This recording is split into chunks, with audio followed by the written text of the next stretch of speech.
still wet for several years and permanently tough. However, since in God's call, Graham moved with his wife and living family back to the southern country. One night, during a strike, a regular family was needed. Despite the risk, Graham had a small group from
So these this patch of pine trees on the to my right is one where we're going to put a track in, which will add on to the tracks we've already got up in the bush.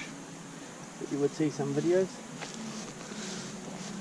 Some people have noticed, but I'm using a new camera. I've got a GoPro Hero 5 Black, so hence the reason been able to do a time-lapse video of milking. So yeah, be able to get some different shots or some better footage and better quality. Also using iMovies on the iPad to edit, which that's making again better quality videos.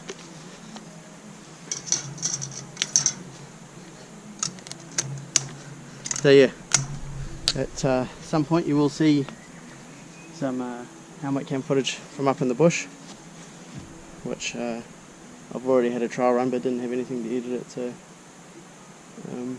yeah, not too far away.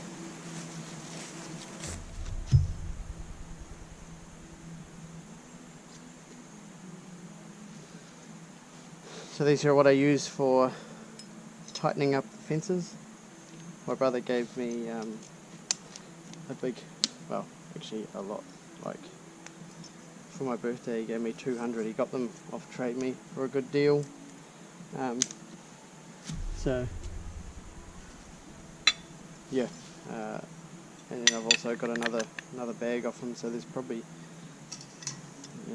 300 or 400 of these around the farm. It's surprising how easy it is to use them up, and by the time you put one here and there.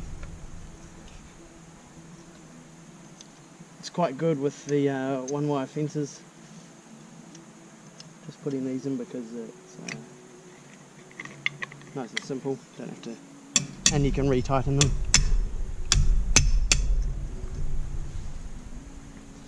Right. So I was just running the wire out.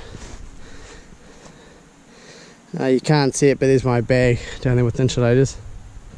It's not that far really, but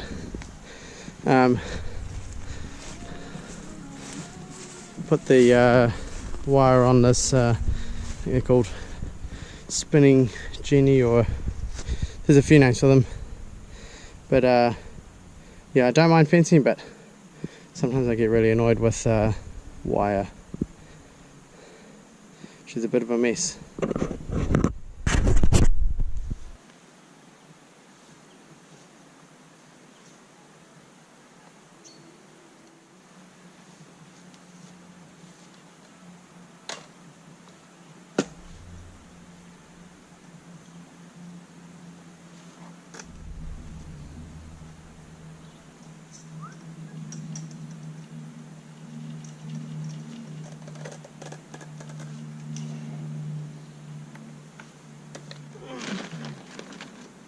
So we're going to put a spring gate between here and there, right where the camera's sitting.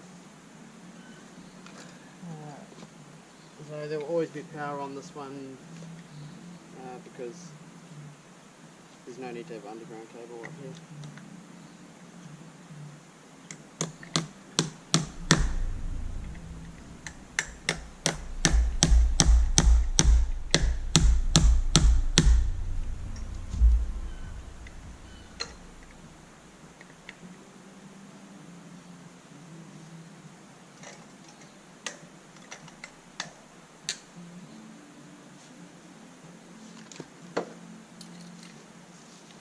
So these are what we use for spring gate. Obviously we have a spring, the hook attaches onto one end, the other end attaches to the, so the hook will be where the camera is, and the other end will attach to the wire there, and then this piece here, which the hook hooks into, that'll be going there. So that's where you locate the hook. And the power, this bolt with it's got a slit in it, they put the wire through it and it hooks onto the live wire behind the camera and transfers the power through.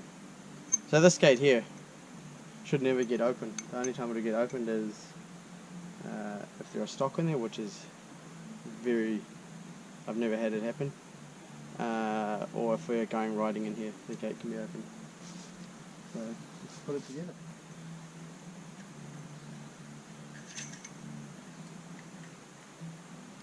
Just like a key ring, we're putting them together.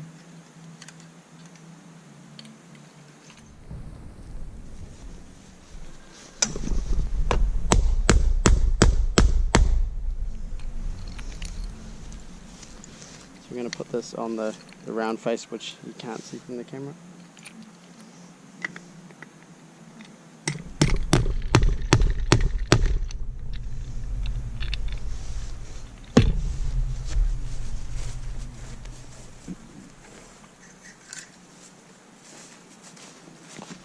Spring gate, so now we've got to attach a wire onto the bolt and then attach it to the live wire over here.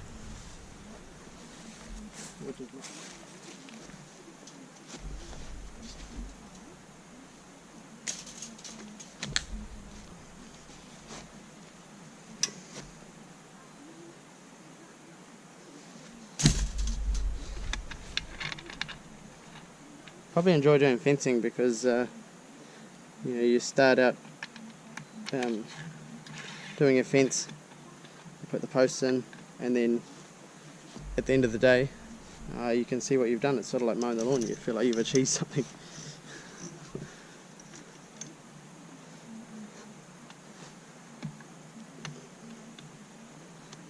Everyone does a slightly different style of fencing. Some people have 7-wire batten fences. Some people have 2-wire electric, 3-wire electric, or just on my parents' farm they just have post with 5-wire fence. Sometimes 2-wire electric, sometimes 1 is electric. No battens. It's definitely better for keeping calves in. That's the one downside to 1-wire. Is calves will just go under the fence.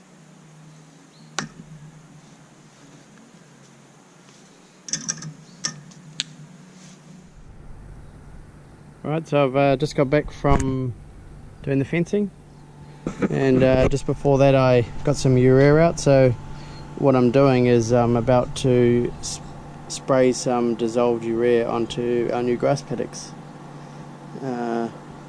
Mainly, well, they do need it, but I'm going to be putting the bale feeder on this for a little while because we're going to start feeding out the runoff. So the next couple of days I've got to go around there and set up for a few days. So I've got the spray unit on at the moment, so I want to get it done so I can take it off. I will be doing more of it, but this just going to be doing the new grass paddocks. They just need a bit of energy, especially while the weather's warm. It's still growing. So I'm not sure how much urea is actually in there, but it was 7 buckets. I'd have to weigh a bucket to work it out exactly, which I should. And then I fill it up with water and I put this submersible pump in and recycle it.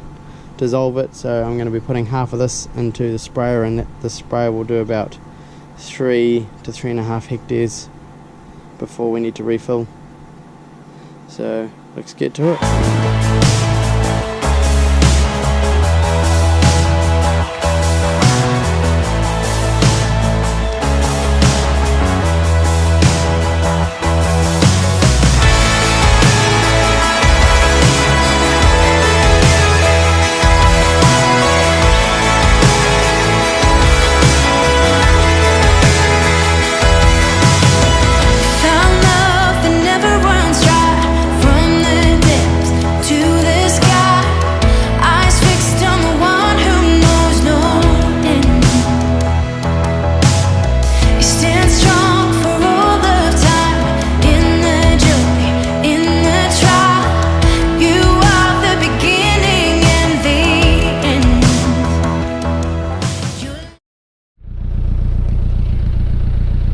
Well, we're up at the new grass paddocks.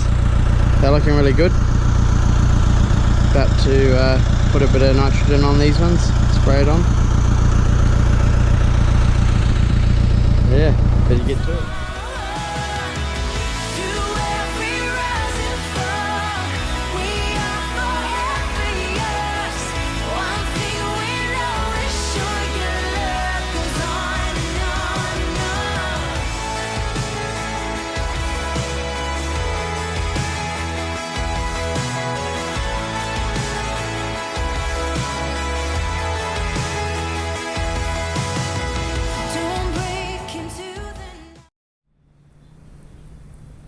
Right, that's it for today.